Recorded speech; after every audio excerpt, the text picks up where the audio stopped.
शुभांके बिहारी की कृपा सब पर ऐसी बनी रहे, ऐसे ही सब भगवान के चरणारविंद में लगे रहें, ऐसे ही इस भागवत रूपी गंगा में गोता लगाते रहें। आप जितने भी यहाँ आए हैं, आ रहे हैं, आप सबका बड़े भाव से स्वागत है।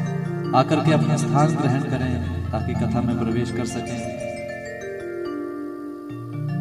ये हम सबका परम सौभाग्य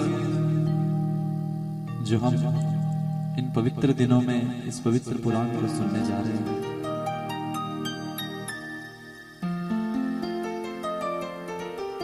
यही भगवान का आशीर्वाद है, यही भगवान की कृपा है।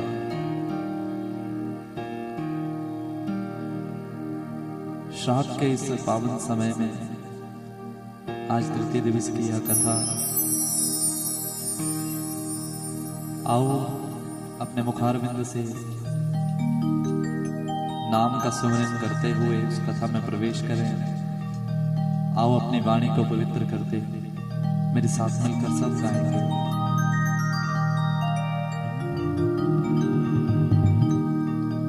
जगत के रंग क्या देखूं,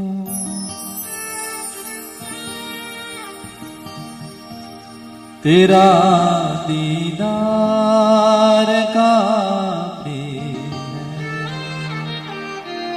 एक बार जरा दोनों हाथ उठा करके हाजिरी लगाते हुए, दोनों हाथ उठा, सीधे हाथ उठा।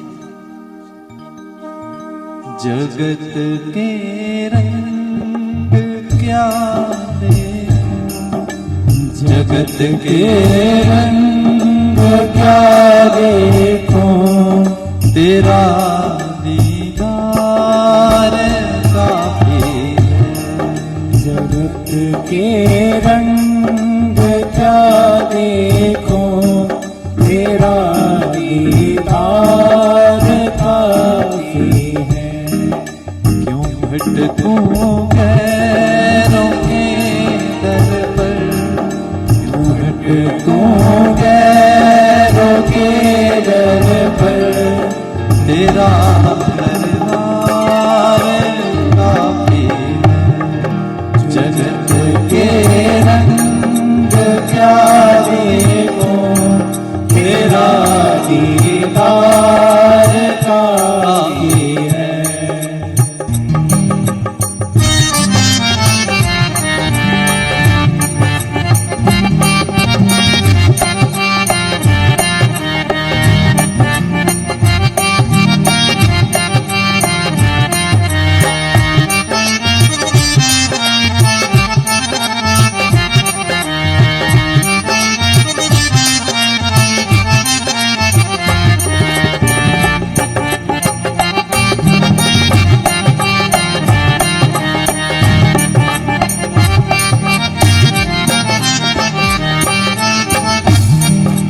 नहीं चाहिए ये दुनिया के निराले रंग ढंग मुझको, नहीं चाहिए ये दुनिया के निराले रंग ढंग मुझको, निराले रंग ढंग मुझको, निराले रंग ढंग मुझको। चली जाऊं मैं वृंदावन, चली जाऊं मैं वृंदावन, चली जाऊं मैं वृंदावन, चली जाऊं मैं वृंदावन। तेरा श्रृंगार काफी है। जगत के रंग क्या देखूं, तेरा दीदार काफी है। तेरा दीदार काफी है, तेरा दीदार काफी है, तेरा दीदार काफी है, तेरा हाथ से ताली दीदार काफी है। तेरा दीदार काफी है, तेरा दीदार काफी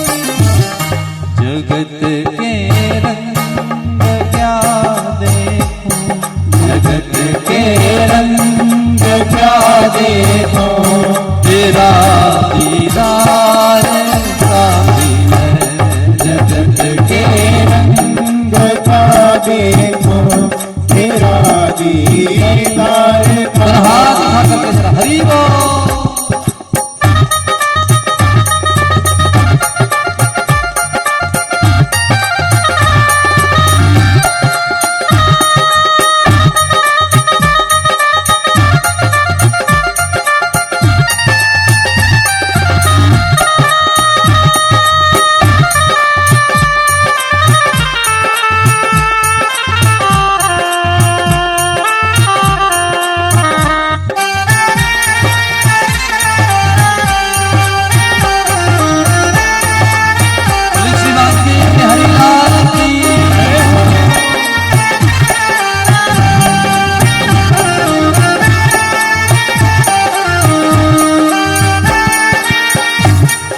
जगत के साज बाजों से हुए हैं तान अब बहरे।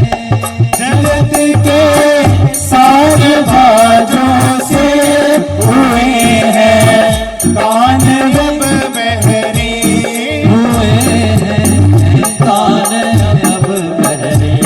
हुए हैं कान अब बहरे। जाके सुनो बंसी, कहाँ जाके सुनो बंसी।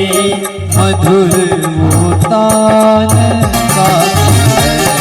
जगत के रंग क्या देखो तेरा दीदार काफी है।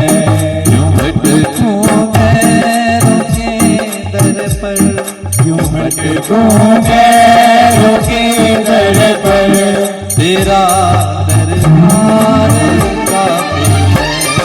जगत के रंग क्या देखो तेरा दीदार काफी है।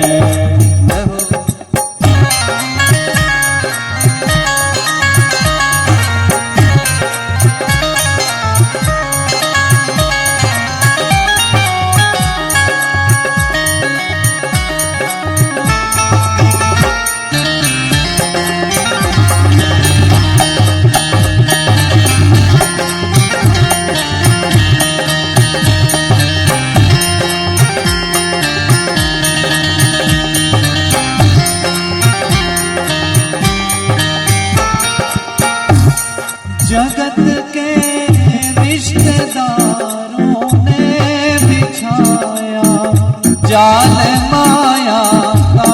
जगत के रिश्तेदारों ने बिछाया जाल माया का। बिछाया जाल माया का। बिछाया जाल माया।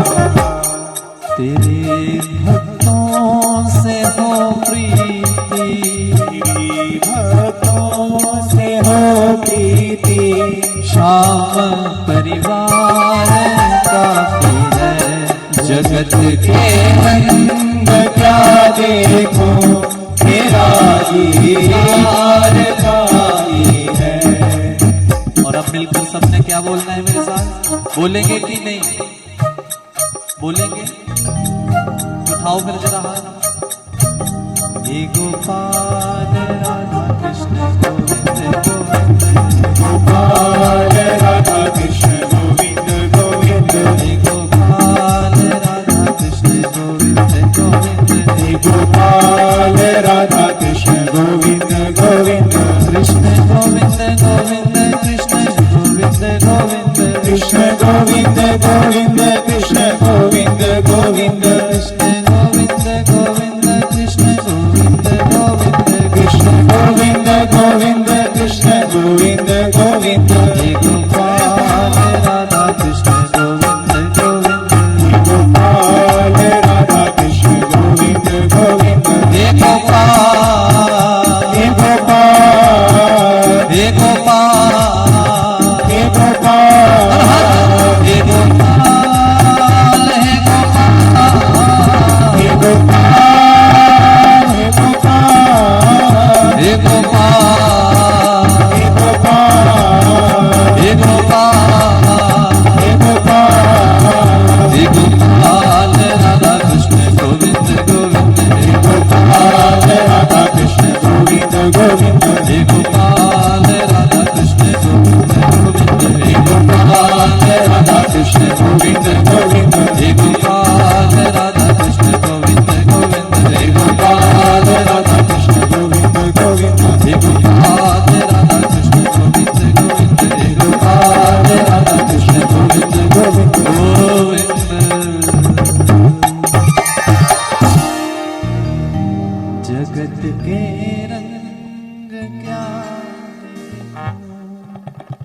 तेरा दीदार काफी। जगत के रंग क्या देखूं, तेरा दीदार काफी। सुबह धूप थी, अभी थोड़ी देर में बारिश हो गई और उसके बाद फिर धूप आ गई। अब इस जगत के रंग क्या देखें। ये प्रभु की माया है। पर माया कौन सी? माया आप वही मत समझना जो जेब में होती है, जेब वाली नहीं।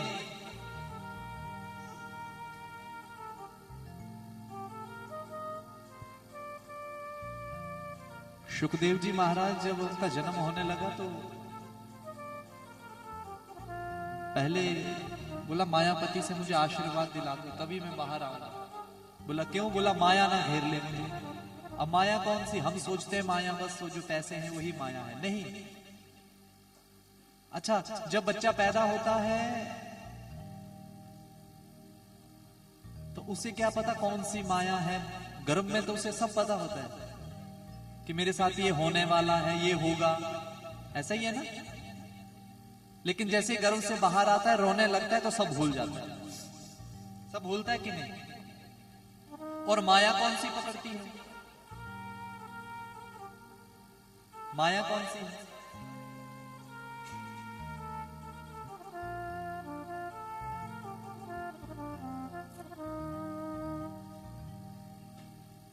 माया वही है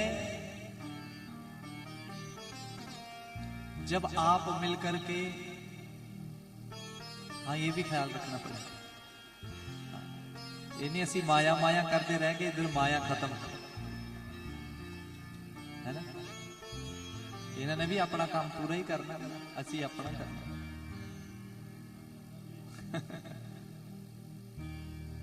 ये सब का प्रधान होना ना।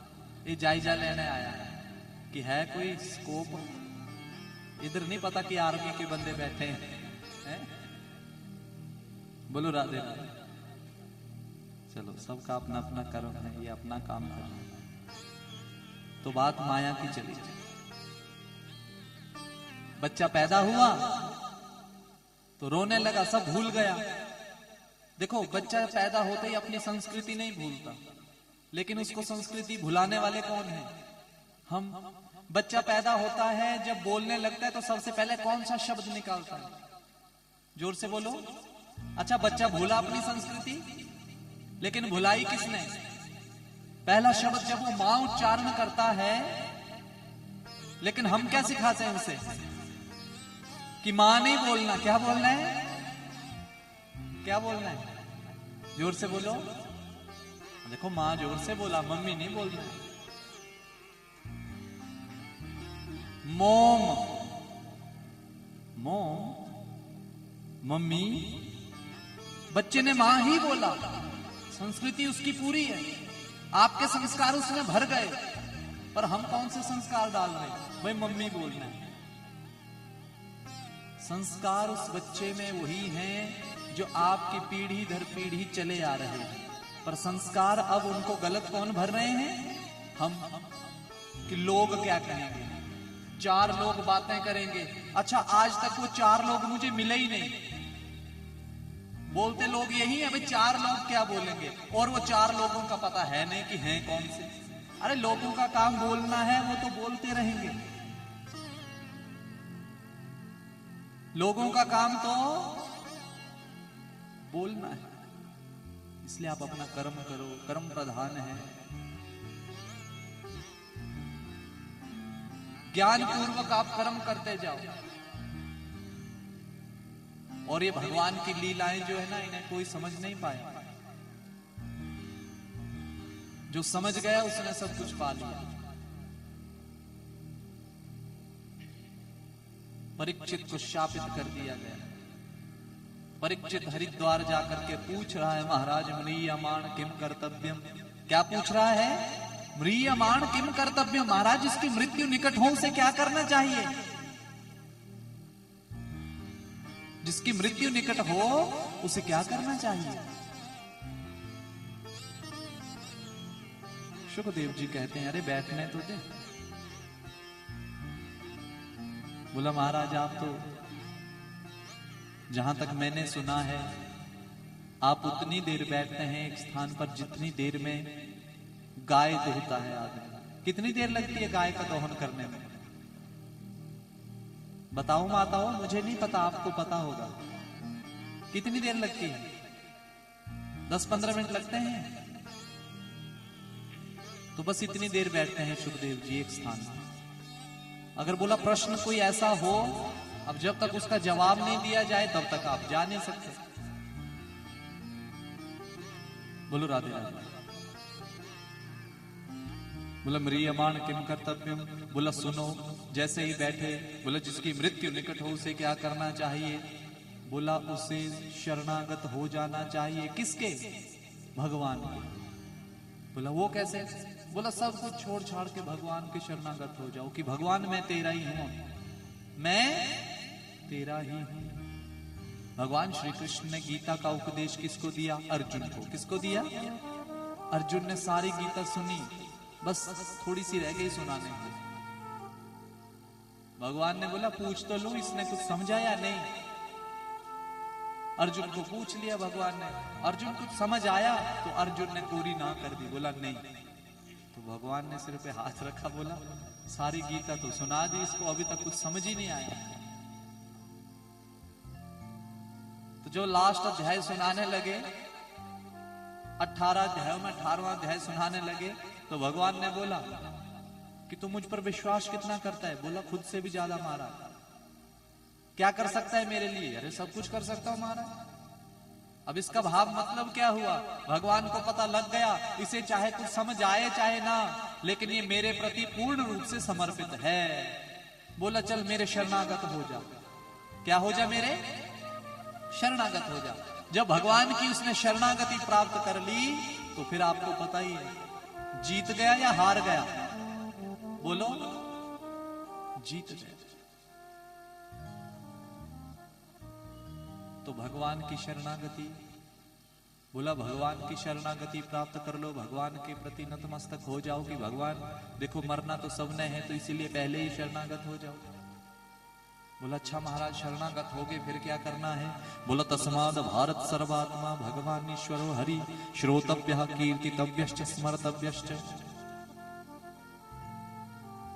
शरणागत हो गए तो 3 काम करने हैं। कितने काम करने हैं?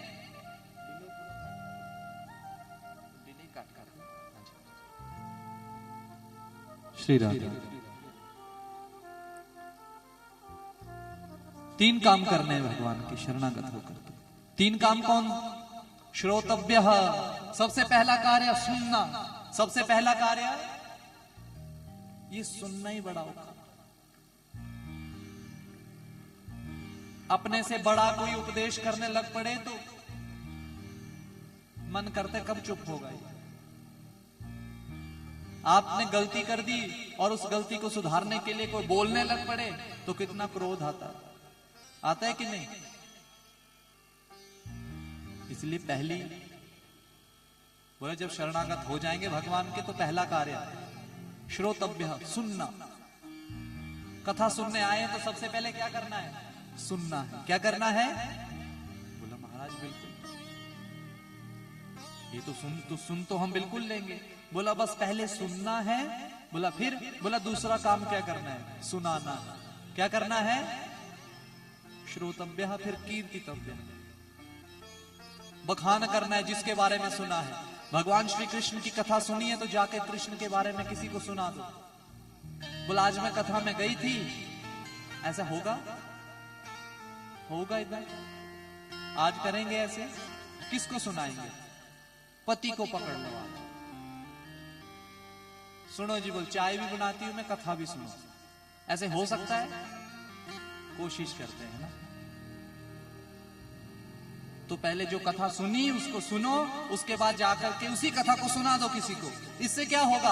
आपका विश्वास बढ़ जाएगा जिसकी कथा सुनाई है उसके प्रति। और उसके बाद क्या करना है? बोला आंख बंद करके स्मरण करना शुरू कर दो, आपका विश्वास बढ़ जाएगा।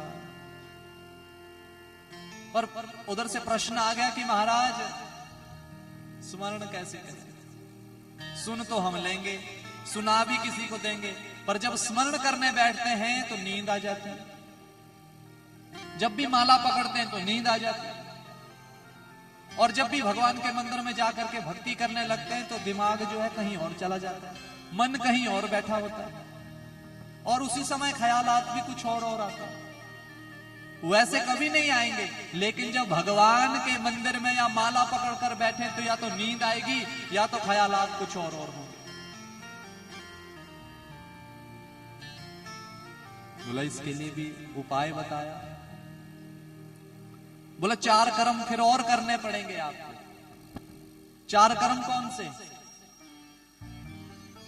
जित आसनः, जित श्वासः, जित संगाः, जितेंद्रियः। सबसे पहले आसन जीतना पड़ेगा, पहले तो बैठना पड़ेगा।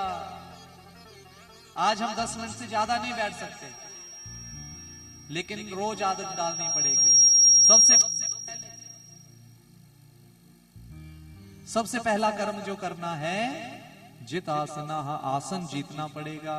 उसके बाद जित श्वासा, अपनी श्वास जीतनी पड़ेगी, अपने कंट्रोल में लानी पड़ेगी। फिर जित संगः, आपका संग कैसा है? जैसी संगत वैसी, बोलो जोर से, जैसी संगत वैसी संग भी अच्छा करना है आप।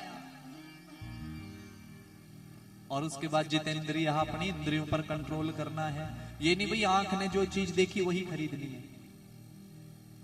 ये नहीं भाई नाक में कुछ ऐसी खुशबू पड़ गई कि आज हलवा बन रहा है, पर ध्यान ही हलवे की तरफ चला गया।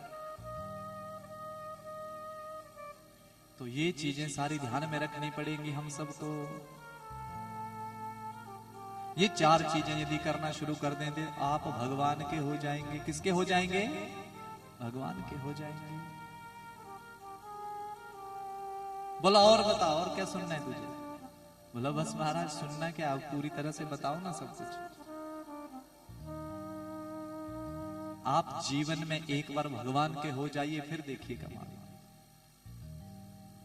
ये रास्ता है तो कठिन, लोग तरह तरह की बातें भी करते हैं। आज बड़ा सा तिलक लगा के किसी गांव में चले जाओ ना, तो सब देखेंगे कि हैं एक अदो तो भक्त नहीं बन गई, बातें करेंगे लोग।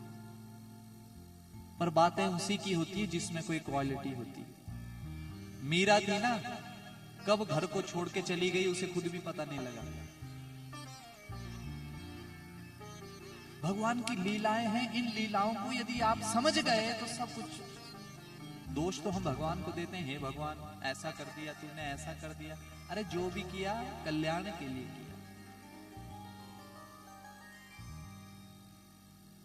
राजा दशरथ के बारे में सुना है सबने, और मैं तो स्वागत करूंगा। संजय पुरजा जी आए हैं, इनका बहुत बहुत स्वागत है। और एक छोटी सी बात में बहुत सारी चीजें समझा देते हैं, क्योंकि कथा करने तो बहुत लेट आए, लेकिन उसके बीच में 1-2 बार हमारा मिलन हुआ। एक बार तो हम संकीर्तन करने जा रहे थे, इधर दौलतपुर से आगे थे, तो तब इनसे मुलाकात हुई। तो ये छोटी सी बात में ही सारी बातें समझा देते हैं। तो इनके पास जो अनुभव है वो हमारे पास होते होते अभी समय लगेगा। तो मैं इस कथा पंडाल में चाहूंगा कि तालियों से इनका स्वागत हो। संजय पुरजा जी का बहुत बहुत स्वागत है व्यासपीठ से, सभी ब्राह्मणों की तरफ से, इस गांव की तरफ से। बड़ी कृपा महाराज। राजा दशरथ जी के बारे में किस किसने सुना है? हाथ ऊपर करो जरा। राजा दशरथ जी का एक मित्र है जिसका नाम है रोमपाल। अंग देश के राजा है। कौन से देश के? कौन से देश के? अंग देश के राजा। अंग देश के राजा मित्र हैं दोनों। अब विवाह हुआ, रोमपाल जी कह रहे हैं कि मेरे यहां कोई संतान नहीं। तो राजा दशरथ जी कहते हैं कि राजन चिंतित ना हो, मेरी पहली जो भी संतान होगी मैं तुझे दे दूंगा, मैं तुझे दे दूंगा। ये लीला बता रहा हूं मैं, भगवान की लीला का सुमिरन करना है जरा सब। बोलो राधे राधे। आप सबका ध्यान मेरी तरफ नहीं है, सबका ध्यान है कि कौन कौन आया। अच्छा ये भी आए आज, ये कितना आ गए, इन्होंने तो कल आना सी। ओहो,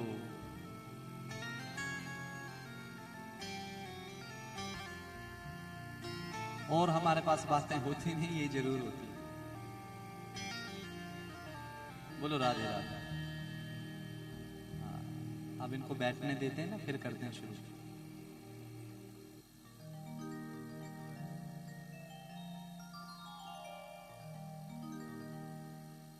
बोलो राधे राधे। एक बार हाथ उठाकर जय जय जय जय जय जय। बड़ी कृपा महाराज रोमपाद जी कहते हैं कि मेरे संतान नहीं है। राजा दशरथ जी कहते हैं मेरी पहली संतान होगी मैं तुझे दे दूंगा। तो आप सबको पता है राम जी की एक बहन भी है जिसका नाम है, जोर से बोलो, सुना होगा आपने। अरे मंदिर भी हमारे हिमाचल में ही है, मनाली में, शांता। क्या नाम है? हाँ, सुमित्रा की पुत्री। सुमित्रा के यहाँ एक कन्या हुई जिसका नाम हुआ शांता। तो राजा दशरथ ने कहा था कि मैं उस पुत्री को किसको दे दूंगा? अपने मित्र रोमपाद को, अंग देश का राजा, अंग देश का जो राजा, उसको दे दी। लेकिन उसके बाद उनके यहाँ कोई संतान नहीं हुई, चिंतित रहने लगे। धर्म पत्नियां तो 3-3, पर पुत्र की कोई प्राप्ति नहीं। पर आप यहां ध्यान देना, भगवान की लीला देखो। बड़े उपाय किए, पुत्र प्राप्त नहीं हुआ। भगवान कहते हैं इसके यहाँ पुत्र अच्छा होना चाहिए। कैसा होना चाहिए? अच्छा होना चाहिए।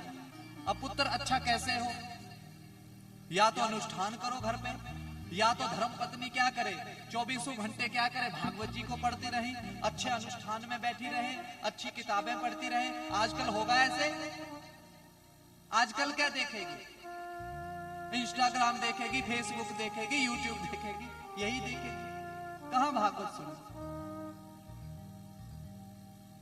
आपने एक आजकल वीडियो भी देखी होगी, छोटा सा बालक है 5 साल का, भागवत करके उसका नाम है, वृंदावन में। अरे वो हिमाचल से है, हमारे जिला बिलासपुर से। हमारे हिमाचल की शान है वो, और हमें पता ही नहीं है। उनकी माता जी का इंटरव्यू सुना मैंने, तो वो कहती कि मैंने 9 के 9 महीने पूरी भागवत पढ़ी, महाभारत पढ़ा, मैंने सारे श्लोक पढ़े। और उसके बाद आज 5 साल का वो बच्चा सारे श्लोक बोलता है।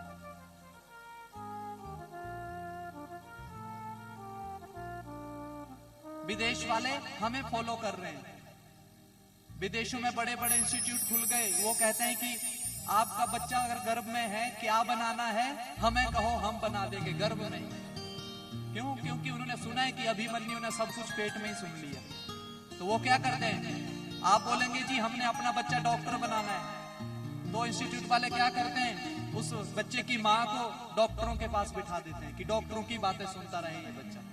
जिसने इंजीनियर बनना है इंजीनियर के पास, जिसने पायलट बनना है पायलट के पास। बस इतनी सी बात कर रहे हैं। पद्धति किसकी है? हमारी। और हम उनकी तरफ जा रहे हैं, वो हमारी तरफ और हम। हमारे कहते हैं कि पश्चिम की तरफ सूरज डूबता है और पूर्व की तरफ सूरज। हम पूर्व वाले पश्चिम की तरफ जा रहे हैं, और वो पश्चिम वाले किस तरफ आ रहे हैं? पूर्व की तरफ। हम धोती पैजामा तिलक छोड़कर फटी पैंटें डाल रहे हैं, और वो फटी पैंटें छोड़ करके क्या कर रहे हैं? तिलक लगा रहे हैं, धोती लगा रहे हैं, साड़ियां डाल रही हैं और राम राम जप रही हैं। तो पुत्र प्राप्त करना है। राजा दशरथ के यहां राम जी आएंगे। भगवान की लीला देखना। अब आप, पुत्र नहीं हो रहा है। अच्छा पुत्र कैसा हो? पहले दिन की कथा सुनी आपने। पहले दिन में क्या आया? आत्मदेव के यहां पुत्र नहीं था, तो संत ने कहा कि तेरे संतान नहीं है 7 जन्म तक। पर वो नहीं माना, बोला ये ले, इस फल को धर्मपत्नी को दे। पर धर्मपत्नी ने उस फल को गाय को दे दिया। तो उस धर्मपत्नी का एक पुत्र आया जो उसकी बहन का पुत्र था। देखो पुत्र तो उसके भी हुआ, लेकिन कैसा पुत्र हुआ ये आप सब जानते हैं। अपने पिता को ही मारने लग पड़ा। तो पुत्र तो चाहिए भाई, संस्कारी। तो राजा दशरथ जी बड़े परेशान, पुत्र कैसे हो, पुत्र कैसे हो। तो एक दिन शिकार करने गए और किस पर बाण चला दिया, कथा सुनी होगी आपने, बताओ। अंधे माता पिता को कौन लेकर जा रहा था? अरे वाह, तालियां बजाओ आपने। सुनते हैं आप कथा। लेकर जा रहा था, माता पिता को प्यास लगी, पुत्र कैसा चाहिए? श्रवण के जैसा। कैसा? देखो भगवान की लीला देखो, लीला इतनी अपरंपार भगवान की। पुत्र अच्छा देने के कारण ऐसा तीर चला दिया, क्योंकि इतनी सामर्थ्य थी उनमें। जहां थोड़ी सी आवाज हो जाए बाण उसी तरफ चलाएं तो बाण पूरा बराबर लगता था। महाराज वो पानी भरने लगा, जब उस कमंडलू में जल भरने लगा तो आवाज हुई। तो राजा दशरथ ने सोचा कि कोई हिरण है, तो बाण चला दिया। जाकर के किस पर लगा? मरने लगा। हाथ जोड़े, गलती होगी मुझसे, मैंने आपको जानबूझकर तीर नहीं मारा। बोला मैं मानता हूं जानबूझकर नहीं मारा, लेकिन यही पास मेरे माता पिता हैं, अंधे हैं, उनको प्यास लगी है, जल पिला दो महाराज। श्रवण जैसा पुत्र किसका? देखो भगवान की लीला देखते रहना। और राजा दशरथ के यहां वैसे संतान नहीं हो रही, चिंतित हैं, बड़े भारी चिंतित हैं। कमंडलू में जल भरा और चल पड़े महाराज। गए कहां? श्रवण के माता पिता के पास। जैसे ही गए आवाज सुनी, बोला पुत्र आ गया। 3-4 बार बोला तो राजा दशरथ जी कुछ ना बोल पाए। जब कुछ नहीं बोल पाए तो पिताजी समझ गए कि मेरा पुत्र नहीं कोई और आया है। बोला कौन हो आप महाराज? सारी बात बताई। माता पिता को क्रोध आ गया कि मेरे पुत्र को मार दिया। सारी वार्तालाप हुई, अंत में एक ही शापित किया। शापित क्या किया? बोला जा तू भी पुत्र वियोग में। अब आप समझे यहां कुछ? क्या समझे? उसके तो यहां पुत्र, लेकिन यहां शापित क्या हुआ कि तू भी पुत्र वियोग में। उसने लंबी सांस ली कि पुत्र होगा मुझे। पहले क्या था? अब पक्का हो गया कि अगर पुत्र वियोग में मरूंगा तो पहले पुत्र होगा तब मरूंगा। लंबी सांस ली, बोला अच्छा है, ये शापित तो इन्होंने कर दिया पर मुझे मंजूर है। मैंने गलती की है, उसकी सजा मुझे मिली, पर ये चीज बड़ी खुशी की हो गई कि मैं पुत्र वियोग में मरूंगा। कहने का भाव कि मेरे यहां पुत्र होगा। कन्फर्म हो गया। पहले कन्फर्म, पहले तो बड़े अनुष्ठान किए, सब कुछ किए। गुरु जी के कहने पर फिर पुत्रेष्टि यज्ञ किया तो 4 पुत्र हुए। कितने पुत्र हुए? बोलो, आए पुत्र संस्कारी या नहीं? बोलो, संस्कारी पुत्रों के लिए भगवान ने भी कितनी बड़ी लीला रची। तीर चलवाना पड़ा, किससे? राजा दशरथ से। और विधि का विधान था, मरे कैसे? पुत्र वियोग। आज भी आ सकते हैं राम जी, कृष्ण आज भी आ सकते हैं, पर हम लाने ही नहीं देते। हमें तो अनिल कपूर चाहिए, हमें तो श्रद्धा कपूर चाहिए। अरे आज भी आ सकते हैं। गर्भवती महिलाएं भागवत जी की कथा को सुने, रामायण पढ़ें, सुबह शाम भगवान नाम संकीर्तन करें, संतों के दर्शन करें, माता पिता की सेवा करें, अपने आप का ख्याल रखें, फिर सब कुछ होगा। 4 चीजें बताई महाराज। जित आसना, जित श्वासा, जितेंद्रिया, जित संगा, जितेंद्रिया। बोला ये काम कर लोगे तो आपको किसी चीज की चिंता नहीं रहेगी। सुखदेव जी महाराज भुवनों के बारे में बताने लगे परीक्षित को कि परीक्षित 14 भुवनों में 7 ऊपर और 7 नीचे। अतल वितल सुतल तलातल रसातल महातल पाताल, ये नीचे भू भुव स्वः महा जन तप सत्य, ये ऊपर के 7 लोक हैं, 7 नीचे के, ये कुल मिलाकर 14 है। तो दीपावली के दिन हमें 14 दिए जगाने चाहिए। कितने दिए? 14। घी के 14 दिए जगाओ। क्यों? क्योंकि वो 14 के 14 भुवनों के लिए हो गए, 7 ऊपर और 7 नीचे। यही आनंद है महाराज जीवन का। आनंद के बारे में बताया, जीवन में 2 आनंद है, एक परमानंद, एक विषय आनंद। विषय आनंद आप किसी भी योनि में ले सकते हैं। जानवर बन जाएंगे, उनके भी तो बच्चे होते हैं, बच्चों का सुख तो वहां भी प्राप्त हो सकता है। लेकिन परमानंद की प्राप्ति केवल और केवल हमें मनुष्य जन्म में हो सकती है। इसलिए बोला परीक्षित, ये जो मनुष्य जन्म है ये दुर्लभ है, इसी में हम भगवान को प्राप्त कर सकते हैं। इसलिए मनुष्य जन्म बड़ी मुश्किल से मिलता है। इसलिए इन 2 आनंदों में से जो विषय आनंद है वो किसी भी योनि में प्राप्त कर सकते हैं। परमानंद की प्राप्ति मनुष्य बनकर हो सकती है। इसलिए भगवान का भजन करना प्रारंभ कर दो। बोलो राधे राधे। वर्ण के बारे में बताया महाराज, 4 वर्ण हैं, ब्राह्मण, क्षत्रिय, वैश्य और शूद्र। इन 4 वर्णों में कोई अलग नहीं है। ब्राह्मण सिर है, क्षत्रिय बाजुएं हैं, वैश्य पेट है और टांगों, ये घुटनों के नीचे का हिस्सा जो है ये चतुर्थ वर्ण है। इन सब को अलग हम जीवन में कर ही नहीं सकते, इनको बांटने वाले हम हैं। गंगा स्नान करने जाएंगे, सबसे पहले सिर डालते हैं या चरण?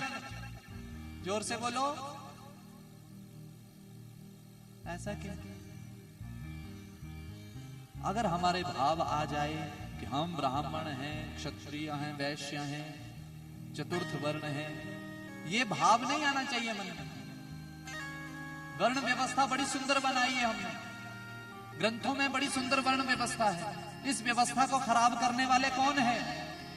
कौन है? हम।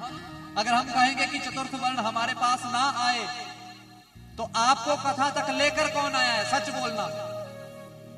सिर के बाहर आए हैं या पैरों पे चल के? फिर बोलो, हमें धन्यवाद किसका करना चाहिए? अपने से बड़ा मिल जाए उनके चरण स्पर्श करते हैं या सिर को छूते हैं? क्या छूते हैं? बोलो, अलग कौन है हमसे? बोलो, है कोई अलग? नहीं। तो वर्ण व्यवस्था बड़ी सुंदर है, शास्त्रों में बांटा गया है। ब्राह्मण ज्ञान दे रहा है, क्षत्रिय सबकी रक्षा कर रहा है, वैश्य पेट है, पाल पोस रहा है, और ये जो चतुर्थ वर्ण है ये सबके काम तो यही कर रहा है। फिर ये हमसे अलग कैसे हो सकता है? तो ये भी समझना है हमने। ये कथा का माध्यम है जो समझ सकते हैं। बोलो बांके बिहारी लाल की जय। परीक्षित बड़ा आनंद से बैठा है महाराज, लेकिन कहने लगा, महाराज आप इतना सब बता रहे हैं, मैं तो मरने वाला हूं, मैं शापित हूं। बोला 7 दिन में मरने वाला हूं। कितने दिन में? 7 दिन में मरने वाला हूं। तो डॉक्टर के पास जब हम जाएं तो डॉक्टर क्या बोलता है आपको कि आप कल को मरने वाले हो? ऐसे बोलते हैं डॉक्टर। आपको क्या बोलते हैं कि आप बिल्कुल ठीक है, चिंता मत करो। लेकिन आपकी बीमारी बताएंगे किसको? जो आपके साथ आया होगा। किसको बीमारी है, ये दवाई दो और ये चीजें खाने को दो, ये चीजें खाने को मत दो। ऐसा ही है ना? तो डॉक्टर है, परीक्षित मरीज है, मरीज को एकदम बोल देंगे कि तू मरने वाला है 7 दिन में, वो 7 दिन भी नहीं बचेगा। अब किसी को पता लग जाए कि मैं कल को मरने वाला हूं, कल छोड़ो, वो तो 1 घंटे में ही मर जाएगा, सोच सोच के। इसलिए महाराज परीक्षित ने बड़ा सुंदर उदाहरण दिया। बोला, एक राजा हुए सूर्य वंश में जिसका नाम हुआ खटवांग राजा। कौन से राजा? ऋषियों की सहायता की।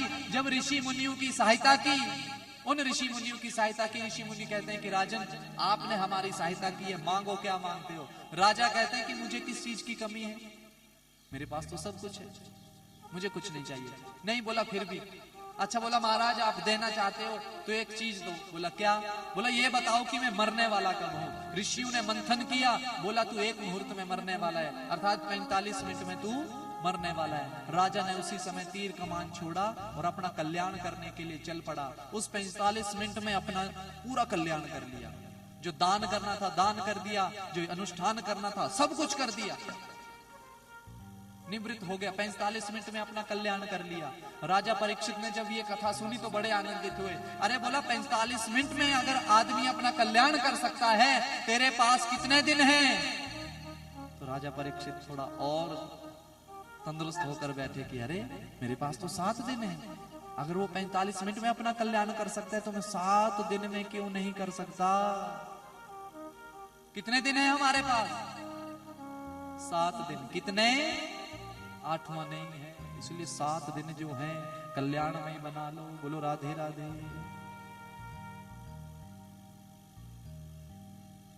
हम महाराज बोला थोड़ा सृष्टि के बारे में बताओ।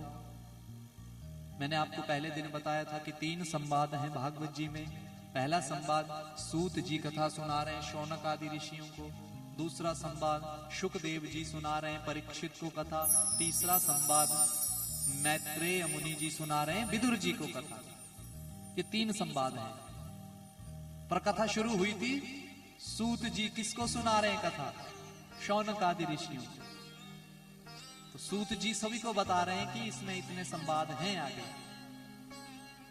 आप चिंतित मत होना। तो यहां पर महाराज विदुर जी की कथा आती है। उद्धव जी की मुलाकात जब विदुर जी से हुई, विदुर जी को प्रणाम किया उद्धव ने। विदुर जी ने मुड़ के उनको प्रणाम किया, बोला महाराज आपके दर्शन हो गए, सब कुशल मंगल है। वार्तालाप चल पड़ी। बोला महाभारत का युद्ध हो गया। अरे बोला हो गया? भगवान स्वधाम भी चले गए, पांडव जीत गए, राजा बन गए। अच्छा, पर बोला अच्छा हुआ विदुर जी आप मिल गए। उद्धव जी कह रहे हैं। बोला क्यों महाराज? बोला भगवान ने आपको याद किया, भगवान ने आपको याद किया। अरे बोला मुझे याद किया? बोला मैंने ऐसा कौन सा कर्म कर दिया जो भगवान ने मुझे याद किया? अरे नहीं नहीं। बोला महाराज भगवान आपकी बात करते थे मेरे साथ। कौन सी बात की? बोला आपके घर आए थे ना। अरे हाँ। बोला महाराज आए तो थे, पर मेरे पास कुछ था ही नहीं ऐसा कि मैं उनको खिला सकता। वैसे ही बोला मेरी धर्म पत्नी वो विदुरानी, उसने केलों की जगह क्या खिला दिया भगवान को? क्या खिला दिया? जोर से बोलो। अच्छा भूख तो नहीं लगी आपको? तो केले हैगे थे।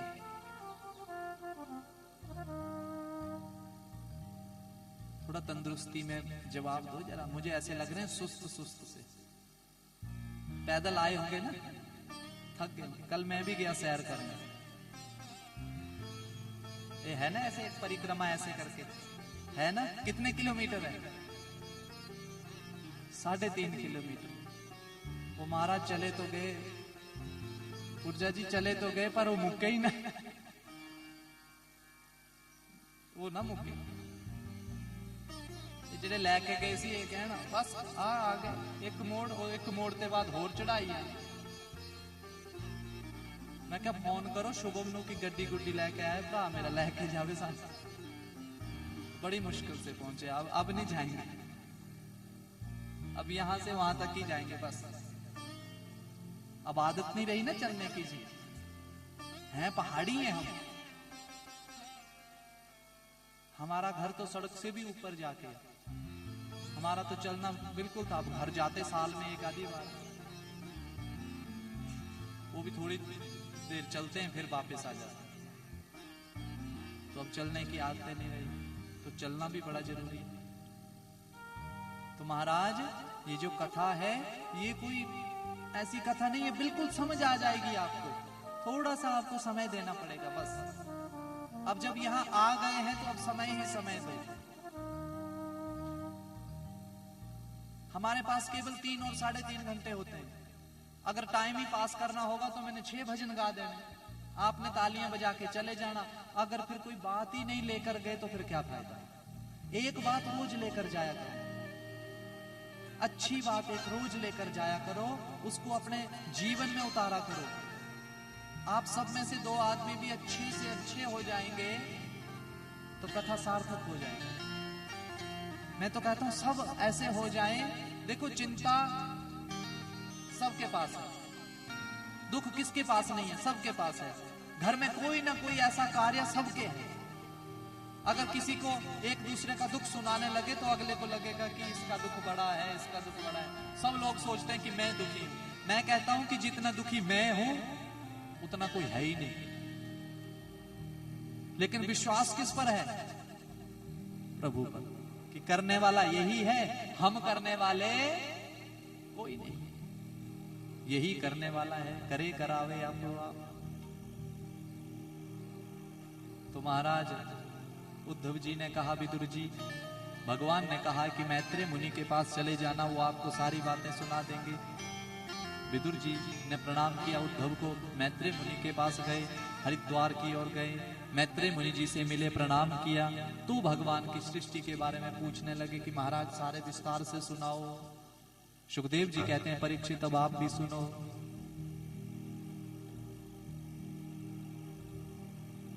नारायण जी ने 4 श्लोक सुना दिए। किसको? ब्रह्मा जी को। किसको? ब्रह्मा जी को। ध्यान देना, भगवान सबसे पहले कहते हैं कि अहमेवासमे वाग्रे नान्यद यद सत् सत् परम पश्चादहम यदे तच्च योग शिष्येत सोऽस्म्यहम्। तत्व के बारे में बताया कि बोला सबसे पहले मैं ही था। तो बोला इतनी सृष्टि कैसे हुई? अच्छा, एक घर बनाना हो तो क्या क्या चाहिए आपको?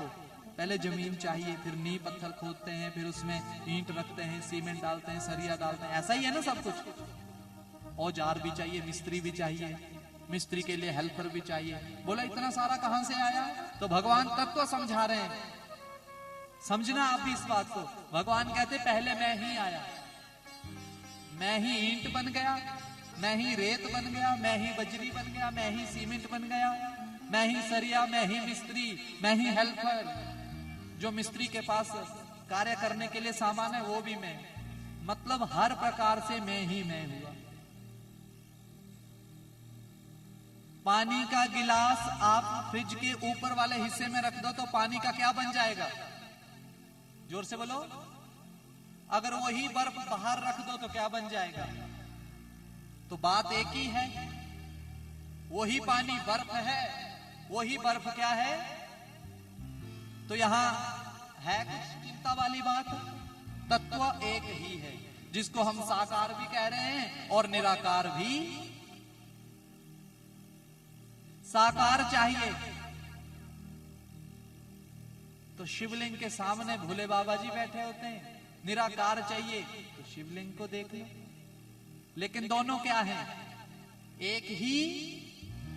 साकार निराकार सब एक ही है, तत्व एक ही है। भगवान कहते हैं शुरू में भी मैं था और अंत में भी। बस थोड़ा मैंने कार्य क्या किया है कि मैं तो भेज रहा हूं किसी को। एक सृष्टि कर रहा है, दूसरा पालन कर रहा है और तीसरा लय कर रहा है, संहार कर रहा है। 3 गुण, सत्वगुण, रजोगुण और तमोगुण, ब्रह्मा विष्णु और महेश। लेकिन हम क्या कहते हैं? 33 करोड़ देवी देवता। क्या कहते हैं? इतने नहीं है। कितने हैं? 33 कोटि। कोटि का मतलब प्रकार भी होता है और 33 कोटि का मतलब करोड़ भी होता है। पर संस्कृत तभी कहते हैं कि बड़ी जरूरी है। अर्थ का अनर्थ कर देंगे तो वो अनर्थ ही होता जाएगा। सब आजकल ऐसे बोलते 33 करोड़। अरे 33 करोड़ फिर मेरिया तो मौजा ही सी गुरजा जी। मैं तो 1-1 रुपए चढ़वाना सी, 33 करोड़ हो जाना सी एक कोई बारी च। ਤੁਹਾਨੂੰ लगना सी ज्यादा 1 रुपया, करोड़पति मैं बनना सी। समझो इस बात को। 33 कोटि माने 33 प्रकार के, 12 सूर्य, कितनी संक्रांति आती है एक साल में? बोलो, कितने महीने हैं? 12 महीने हो गए, 12 सूर्य हो गए, 11 रुद्र हो गए।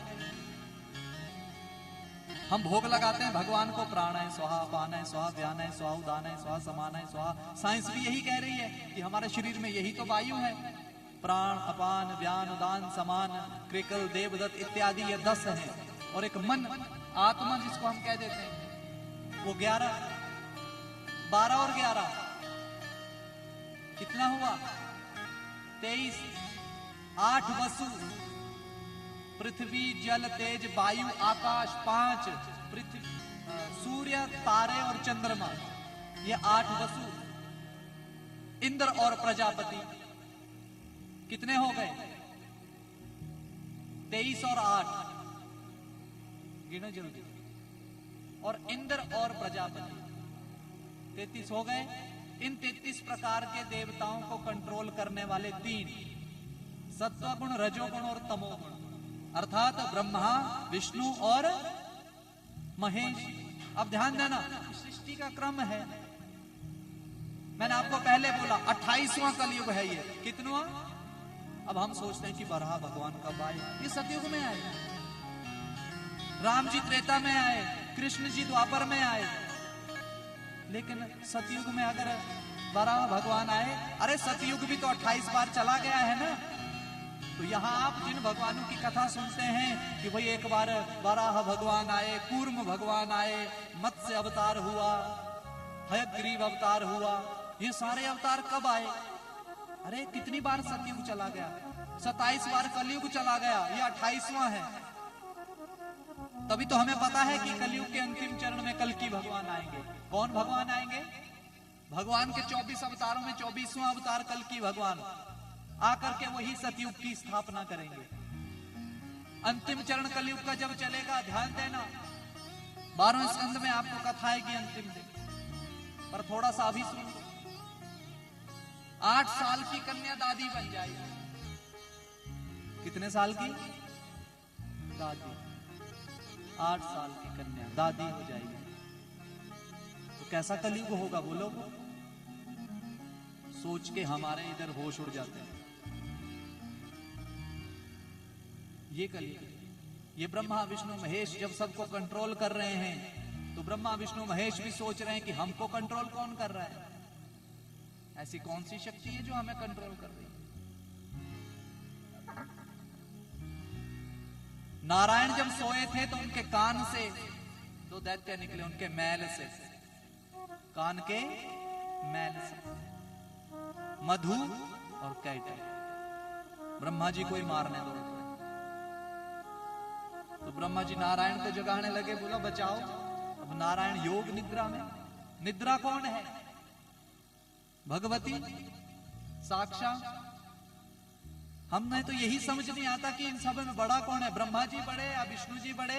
आप बस इतनी सी बात समझ लो। मैंने कल समझा दिया था कि जैसे दवाई खाने के लिए हमें बहुत सारी चीजों का ख्याल रखना पड़ता है, वैसे ही शास्त्रों को समझने के लिए थोड़ा समय भी हमें देना पड़ेगा।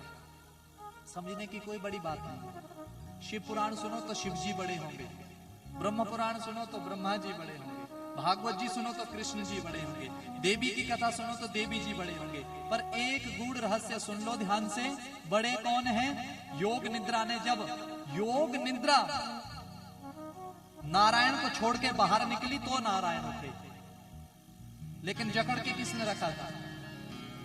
महामाया ने। निद्रा स्वरूपेण जब बाहर निकली तो नारायण उठे, तो महामाया की स्तुति की, तो महामाया ने मधु कैटभ को मारा। फिर चली सृष्टि। मणिद्वीप का बड़ा भागवत देवी पुराण में वर्णन है। त्रिदेव जो है मणिद्वीप में जाकर के माता की स्तुति करते हैं, प्रणाम करते हैं माता को। किसी से स्तुति नहीं होती है माता की, लेकिन शिव से स्तुति हुई। शिव ने मां की स्तुति की। शिव ने मांगा मां से, क्या मांगा? मैया का त्रिनेत्र था, 3 नेत्रों वाली पहले मां हुआ करती थी। शिव मांग क्या मांगता है? मैया बोला ये जो तीसरी आंख है मुझे चाहिए। मुझे तीसरी आंख किसको दे दी? शिव को दे दी। माँ बताना भूल गई कि इसको कभी खोलना मत, जिस दिन खोलेगा प्रलय हो जाएगा। तो नई नई चीज आए, तो नई गाड़ी ली हो तो रात को नींद आती है, आदमी सोचता है उसी में सो जाऊं, उसको बार बार साफ करूं, कीचड़ पड़ जाए तो उसको हम साफ करते। नई नई चीज होती है ना, नई नई आंख थी तो खोल दी, सामने महामाया, महामाया को भस्म कर दी।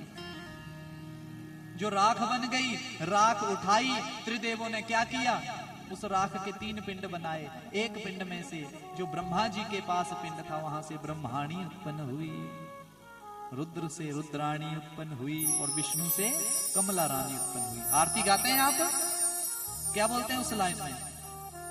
ब्रह्माणी रुद्राणी तुम कमला रानी, बोलते हैं ऐसे।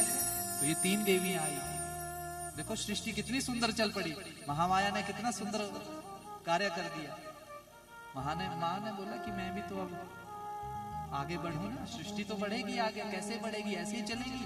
3 देवियां आ गई, हाथ झाड़ा सबने। आटा गूंदने के बाद माताएं हाथ झाड़ती हैं आटा झाड़ने के लिए, तो त्रिदेवों ने जब वो हाथ झाड़े तो राख के जो कण थे, उन कणों से आप स्त्रियां उत्पन्न हो गई। स्त्रियां कहां से उत्पन्न हुई? उन कणों से उत्पन्न हुई। इसलिए आपके पति कहते हैं कि इन्हें समझना बड़ा मुश्किल। अरे हम दैवीय नहीं है, हम मानवीय जाति में आते हैं और आप दैवीय शक्तियों में आती हैं। हमें एक जुकाम लग जाए तो हम बेड पे लेट लेट करके ही, चाय भी बेड पे आती है, रोटी भी बेड पे आती है। हुआ क्या है? सिर्फ जुकाम लगा। जब 5 मिनट चाय लेट हो गई तो पति ऐसे बोलता है पत्नी को, पत्नी चुपचाप, जी अब क्या करना, लेट हो गई। नहीं, क्यों हुई? आप में इतनी शक्ति है ये करने की। हमें जुकाम लगा है तो हम मंचे पे बैठ गए, लेकिन आप बीमार होने के बाद भी बच्चों को स्कूल भी भेज रही हैं, सबका ख्याल भी रख रही हैं। ये सबको पता है, ये उन आदमियों को भी पता है, ये सबको पता है। बाकी तो आजकल मजाक मजाक में हम बड़ा कुछ बोल देते हैं, लेकिन मजाक अपनी जगह है और हकीकत आप दैवीय शक्ति हैं। माताओं, घर को चलाने में सक्षम आप हैं, आप पर बड़ी जिम्मेवारी है। घर में संस्कार आप पैदा कर सकती हैं, गृह क्लेश को आप दूर कर सकती हैं। जहां आपको लगता है कि मेरे बोलने से नुकसान है तो चुप हो जाया करो। क्या हो जाया करो? बुरा मत मानना माताओं, यहां से मैं बोल भी दूंगा, बुरा मत मानना। आज सबसे बड़ी लड़ाई औरतों की ही है, औरत ही औरत की दुश्मन है, मर्दों का इसमें कोई हाथ नहीं। बोलो राधे राधे। इन बातों का आप बिल्कुल ध्यान रखें। आप दैवीय शक्ति में इसलिए आती हैं कि आप परिवार चलाने में सक्षम हैं। महामाया ने देखो अपना भी वो कर दिया, अपने आप को भस्म भी करवा दिया। लीला कैसी रची मैया ने? क्यों? क्योंकि ये चले, सृष्टि चले। परीक्षित जी बड़े प्रसन्न है महाराज। बोला आगे कैसे चली महाराज सृष्टि?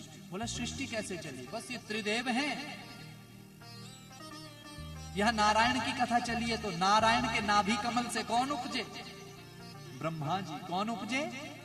ब्रह्मा जी ने देखा कि मैं उत्पन्न कहां से हुआ, तो उसी कमल की नाल में घुस गए। हजारों वर्ष बीत गए तो अंतिम चरण मिले ही ना। फिर मुड़ के आगे बोला पता नहीं मैं कहां से आया तो कमल से हूं, पर ये कमल उत्पन्न कहां से हुआ कोई पता नहीं। तो आवाज आई त और प की, भाई तप कर। तप किया तो आकाशवाणी हुई सृष्टि करो। सृष्टि की। सबसे पहले 4 पुत्रों को उत्पन्न किया।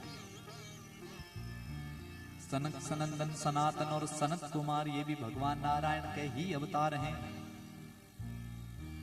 चारों पुत्रों ने प्रणाम किया। बोला पिताजी कहिए क्या करना है? बोला सृष्टि करो। बोला सृष्टि तो हमने करनी नहीं, हम तो सिर्फ और सिर्फ भगवान नाम संकीर्तन करेंगे। हरि शरणम हरि शरणम हरि शरणम हरि शरणम हरि शरणम हरि शरणम हरि शरणम हरि शरणम हरि शरणम